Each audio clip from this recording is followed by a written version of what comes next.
Hello everyone, and welcome to another beer review. Now this is the second beer review of the 1st of January 2023, and I hope everybody had a wonderful celebration last night and was having a good New Year's Day. Happy New Year. And I hope you all didn't drink too much, or if you did, I hope to God you were drinking a really good beer and really enjoying it and getting wired in. I had a bit of a quiet one because I'm used to basically having New Year by myself. Since we came back from Russia, the wife previously, when things were kind of more normal, always went kind of home to Russia for New Year and took the family with her, because that's the big celebration in Russia, is actually New Year.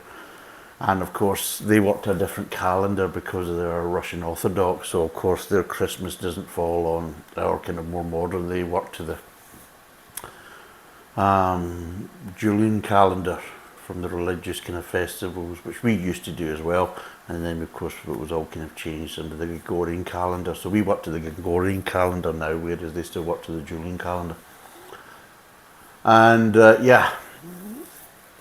cut a long story short, their kind of Christmas falls after New Year, so their kind of big celebration, especially during Soviet times, was actually New Year. So that's when their version of Santa, which is Ded Moroz and his little niece, comes round with all the gifts. So Ded Moroz is kind of the Russian equivalent of Santa, or Father Christmas, or Kris Kringle, or whatever you want to call it, wherever you are in the world. So yes, and so it's a big celebration, so my wife and family used to go back to that. I didn't, just because it's a case of, with the nature of my work, then it's very difficult for me to kind of get away at this time of year. Although thankfully this year, because of how things work out, I actually had the whole period off. But of course, obviously with the way situations are in Russia and in relation to Europe, then of course travelling back to Russia is a lot more difficult and obviously a lot more expensive. So I'm used to having the wife not here and the family not here, so this is a good time for me when I like to clean. I'm a bit OCD, so I like to clean, and I mean clean, toothbrush type of. It's almost like kind of detailing kind of levels, to the point is that even Adrian turns around and says, "You're an arsehole with cleaning, you really are. You're an absolute arsehole." But it is what it is. So the wife, they've been away to the Isle of Wight this year, so I've managed to send them over there, so they're having a good time in the Isle of Wight. So I had quite a quiet New Year, and I did my reviews yesterday, and then I thought, right, I'm not going to have any beer. The problem is I didn't have any beers because I did the last beer, which was a nice London Porter from Sainsbury's and of course Shepherd Neame Brewery, and I had about half a pint left afterwards, and this was a problem that I drank it after the review had finished off camera, and I was actually quite enjoying it. I thought I could go quite a few of these. I really could. I could take another couple of bottles quite easily. The only problem is, me being a typical bloody Scotsman, is that I only bought one for the review, so I didn't have any more, and I thought, bugger this, seriously. So I went for the other sort of, well, me being a Scotsman, I went for a more traditional Scottish drink, and just watched a movie and just chilled and things like this. One of the sad things I'm waffling again actually, I've not even got into the beer yet, but I'm waffling. But one of the things I like to do is at New Year, because I'm by myself, I get myself a big bucket of KFC. Although I have noticed that KFC has, since I started this process, the KFC quality has gone down and down and down over the years. But I get myself a big bucket of KFC, and I just basically, that's my kind of reward. So eating KFC, drinking a nice drink, maybe watching a nice movie and things like that, and that's my kind of New Year. And I watched The Bullet Train, which is quite a funny movie. Bit of a strange movie as well, but quite a funny movie last night. And I would recommend it. Not so much. I mean, Brad Pitt's fine. I quite like Brad Pitt. But there was one that stood out was a British actor who played Tangerine, his character. I'm trying to remember his name. Is it Aaron Perry Taylor or something like that? But he played a kind of London kind of assassin, kind of British assassin, and it was just quite funny. So it was. I mean, saying that, the other kind of black guy that was his kind of sidekick or his twin was also quite funny, but he really stood out because he just some of the one-liners were really actually quite good and very British, and it just kind of stood out against the kind of the more Americanized dialogue, and it just added to it. And it was actually a shame when I'm going to spoil it now, when he got killed, because actually you lost a really good, strong character in that movie that actually was really kind of, I wouldn't say carrying it, but adding a heck of a lot to it. And yeah, it was quite funny. So it was just the interactions and the conversations that he had with different people. And that's why you knew it was standing out with him, because he just delivered it really well. So yeah, I enjoyed that. It was good fun, and I enjoyed my KFC and I enjoyed my whiskey and things like that. So I was quite a happy person, quite a happy bunny. But unfortunately, after this review, which is probably one of the reasons why I'm waffling on, is that I've got a lot of sanding to do. I did some plastering yesterday to kind of as part of the repairs and things like that I was doing, because that's what I normally do. I do cleaning and repairs when the family's gone. It gives me the peace to do it and the freedom to do it, that I'm not basically impacting or affecting anybody else's life, and I can just get home with it. And yeah, I was enjoying yesterday when I was doing the plastering and the ceiling and everything else. Now I've got to obviously do sanding, which nobody enjoys, and then I've got to do the ceiling and then the painting after that, which is fine. I have no problem with that. That's the easy part. It's just the bloody sanding that's going to be a pain in the arse. And of course, because it's in the kitchen, I can't use any power tools, because it will just, even with extraction and vacuuming and that, it will just send dust everywhere. So it's actually far better to do it with hand, because then it'll just fall straight down instead of being blown everywhere. And of course in the kitchen you don't really want dust blowing everywhere. So that's my kind of new year, if you're wondering what the hell I'm up to. So I'm actually doing the beer reviews just now is because I'm going to be absolutely covered in dust afterwards, and it means I'd have to do showers and God knows what and clean up and everything else before I can do the reviews. So I thought I'll do the reviews first, and then I can get cracked onto the sanding, and that's it, it's all done and dusted. So I've just taken almost 8 minutes to describe that, and probably nobody's actually interested in any of it. But at the end of the day, tough. I've told you now, so I can't take it back. But I can now tell you what beer we're doing today. Now this is a bit of a strange one. I thought I'll do this for New Year, because why not? It's something a bit strange. So I'm doing Trooper Day of the Dead.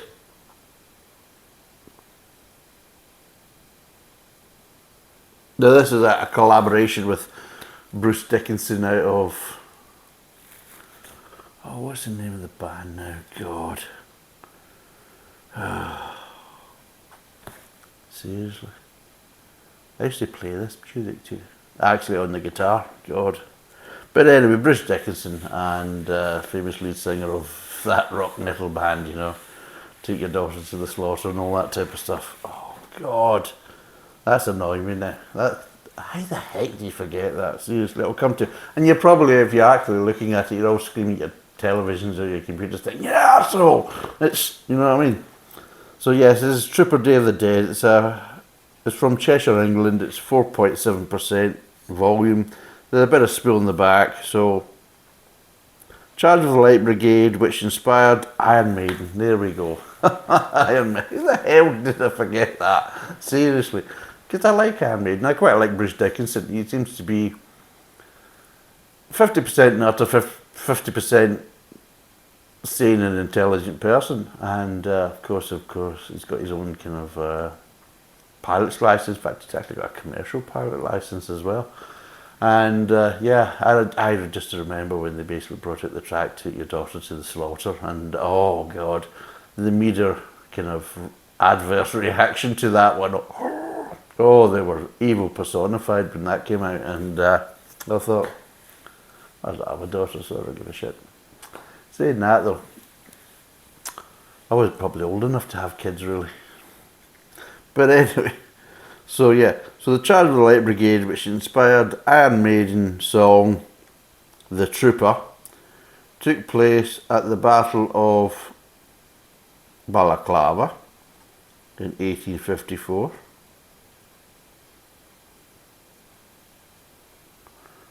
You sure it took place at Balaclava?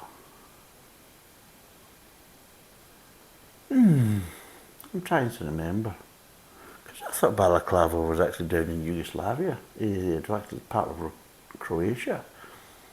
Whereas the Charge of the Light Brigade, that was in the Crimean War.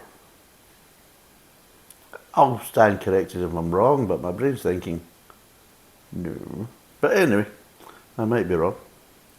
Battle of Balaclava in 1854, during the Crimean War, which of course, yeah. When 600 British cavalry courageously charged the massed Russian artillery, the gallant but foolhardy assault resulted in massive losses. Yes, it was a complete absolute cock up, a complete mixed match. I don't know what the fuck they were doing. I remember that thinking, that'll go down in history, but not in a good way.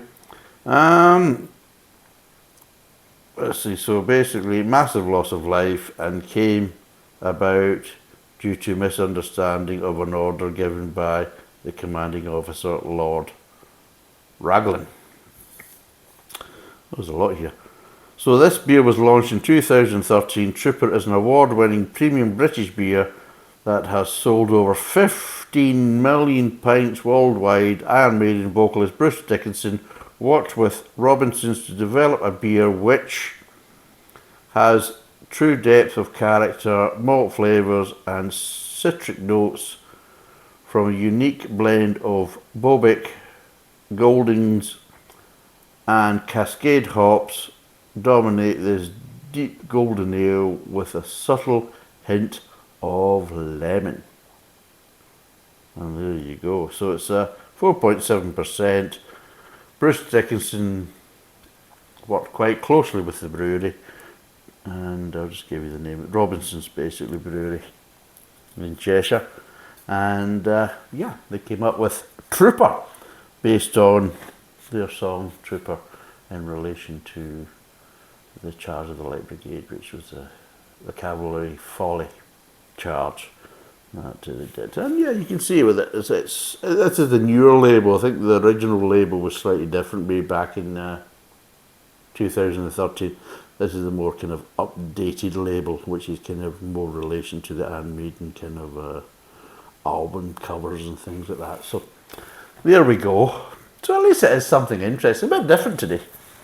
So I've just realised I didn't bring the glass. Seriously. There you go, new year, and I'm making an arse of it already. There you go. Welcome 2023. There you go. Right, you bugger, come here. Oh, I'm getting old. Right, get a glass. Right, there we go. So yeah. Oh, there's an interesting thing there. Infinite Dreams.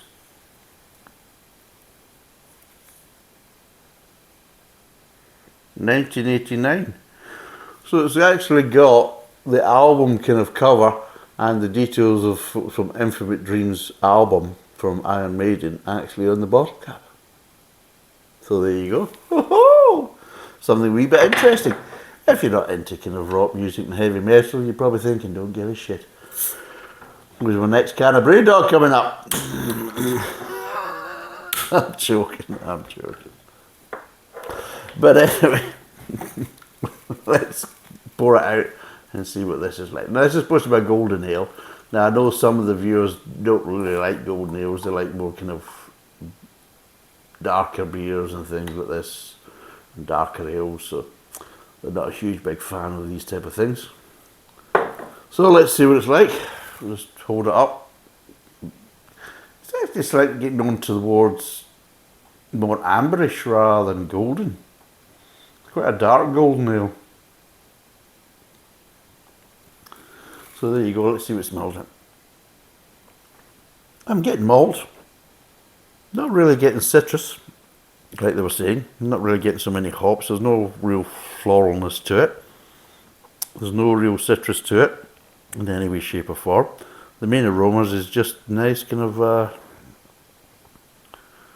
pale and kind of mid-roasted kind of malts is really what you're getting. And a nice kind of little kind of sweet aromas is what you're getting. And yeah, it's 500ml, 4.7% by volume. And I got this in Morrison's, down south, so you'll probably get it anywhere else. So let's see what it tastes like.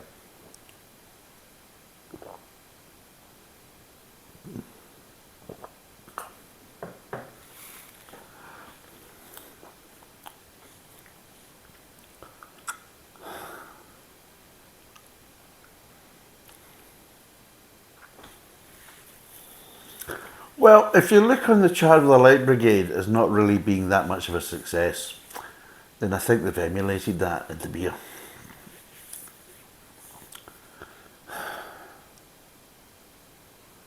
Because obviously it's quite light. It is a golden ale, it's quite light. Now, I did a golden beer yesterday. Now, other people, and this is the best laugh, is other people have commented saying that, well, it's Witchwood, it's cheap and nasty, it's crappy flavours and everything else. Well, I'll be totally honest. And here's the big shock, and this is one of the things is when you're reviewing lots of beers quite regular, you do tend to be able to kind of compare things quite a lot and compare beers that you probably wouldn't. The Firecatcher from yesterday had a lot more flavour as a golden beer than this has as a golden ale, hyped up with Bruce Dickinson and everything else. The flavour profiles are nowhere near as strong as what I was drinking yesterday. And that's sometimes when people see me review a beer and then give it a kind of score or give a reaction to it and they're thinking, oh no, I've tried that beer and it wasn't that great, or that didn't, no, why is he saying that? And I never got that. But also, I'm also comparing it to quite a lot of beers that I've basically tried. And I'd be totally honest, I've tried lots of different beers over the last few days. And this is kind of lacking a bit.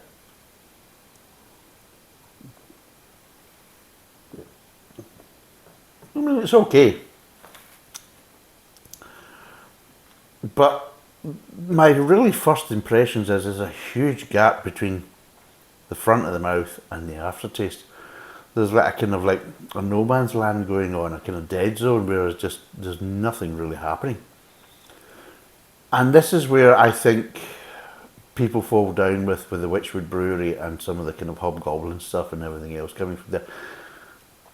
Let's be totally honest, Witchwood, before it was taken over by Marsden's, used to actually make some quite nice beers.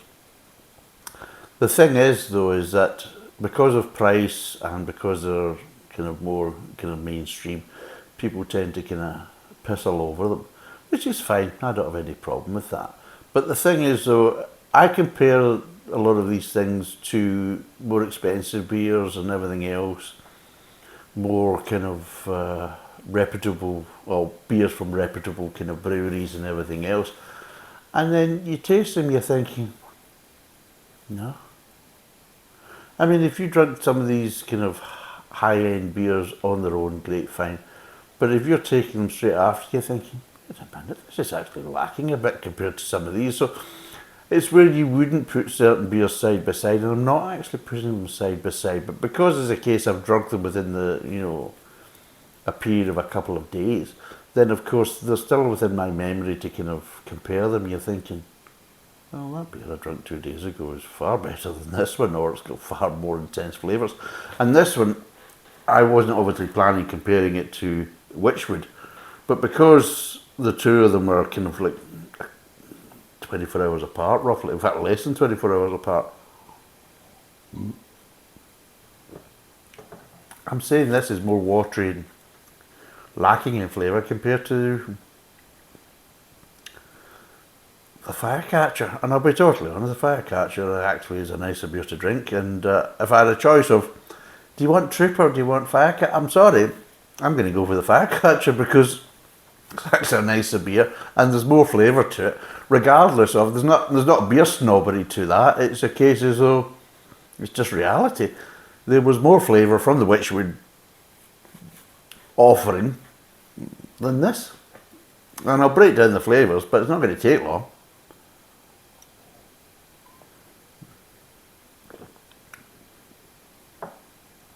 Right.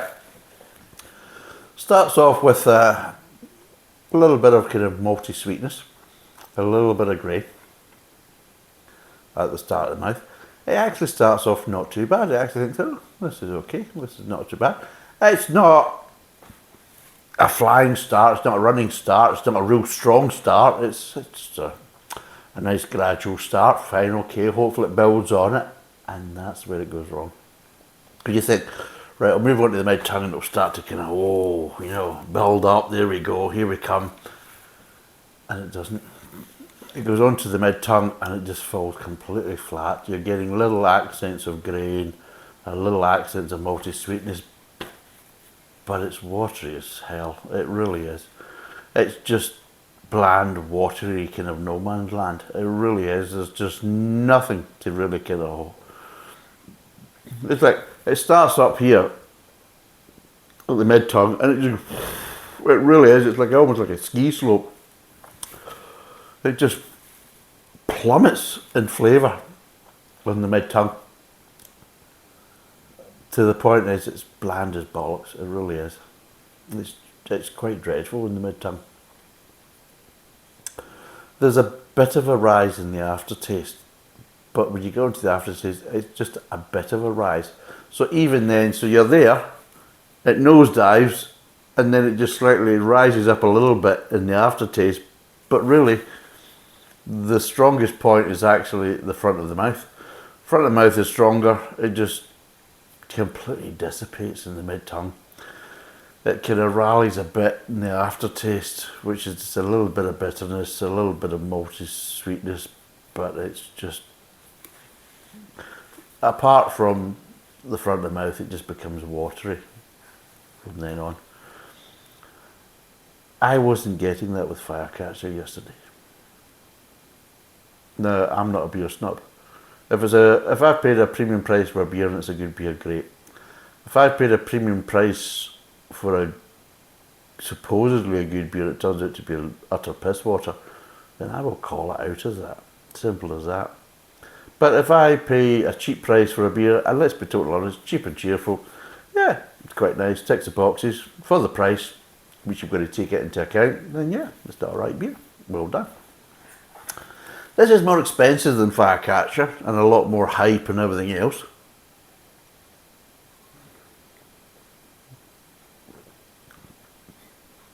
But yeah, they're saying citrus. I'm not getting any citrus, really. I mean, there's maybe a hint of it in the aftertaste, but the aftertaste is so bloody weak that you're getting nothing. There's no bitterness. It's just, it's almost like you're drinking the wash, after they're clearing out the fermentation vats. It's almost like tasting that. The wash back, as they call it. It's just, dire. I actually thought this would be quite a good one for New Year's Day, and well, it just shows you. I should have had this for New Year's Eve and basically had Firecatcher for today, because I thought, well, Firecatcher, this Witchwood, you know what you're going to get. I mean, it'll be fine. Kind of box standard, kind of average. Nothing great, nothing wonderful. It's not going to set the hell on fire, even if it's called Firecatcher. But they're round the wrong way, I'll be totally honest. This is the problem with you believe the hype in the bottle. Witchwood came out with Firecatcher there, and there wasn't really any hype in the bottle. And it was just kind of, well, there you go. This is the flavour it's got. If you like them, great. If you don't, then bugger off and go buy something else. And it just to a certain degree, a kind of level of honesty. It's not claiming to be wonderful or great, whatever. But then you get this, it's got all the hype, and it's Bruce Dickinson, and it's Iron Maiden, and all blah, blah, blah, and it's Jazz of the Light Brigade, and you know, like, I mean, as you can see, it's a nicely brewed beer, but it's just completely devoid of flavour.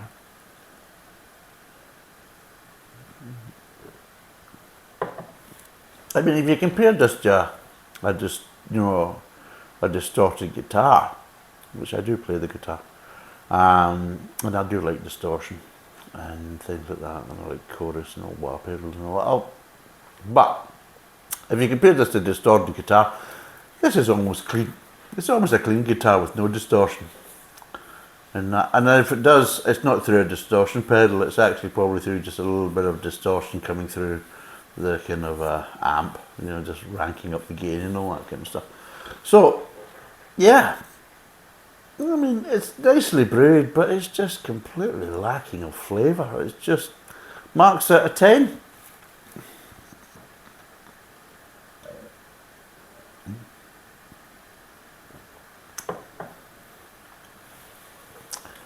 No, I'm trying to get the mouth acclimatised to it.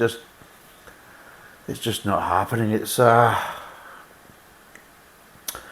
what would I rate this out of 10? I think it's below average.